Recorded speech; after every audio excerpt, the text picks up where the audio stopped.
I'm a self-professed pyromaniac, and when I saw glass, it was love at first sight.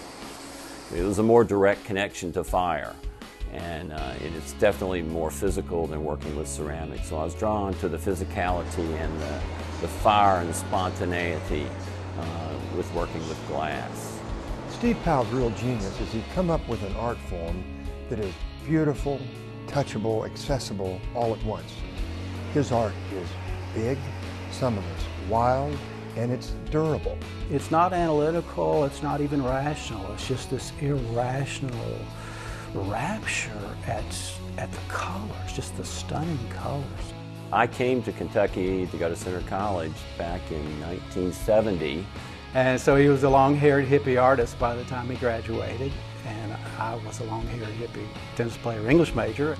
I came back to Center because there was a job available. Steve's name came up and I was asked to vouch for his character, and so I lied and I did vouch for his character.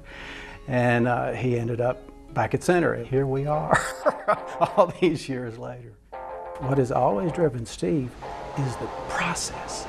He loves the making of those pieces. He just works like a maniac.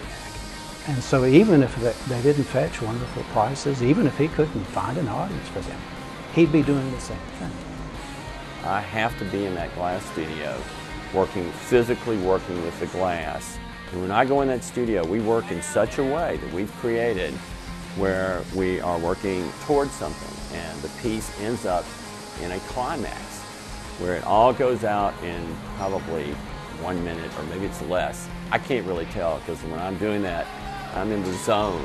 I'm unaware of anything else that's happening around me. I finish the piece and I feel good, but then shortly after that, that's gone, and then I have to do it again.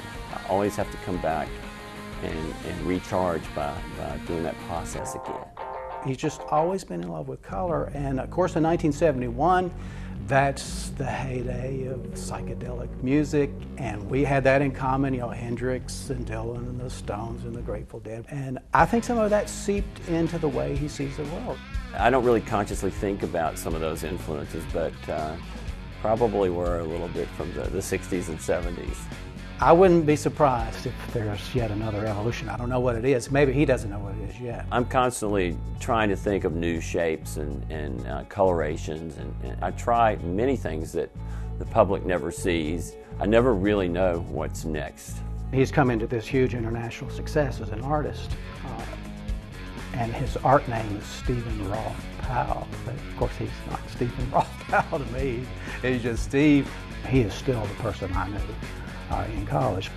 No change, you know, totally true to what he always was, and so that's part of what I admire about him.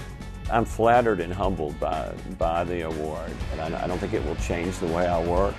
Maybe I'll be more likely to call myself an artist now and not just a glass maker.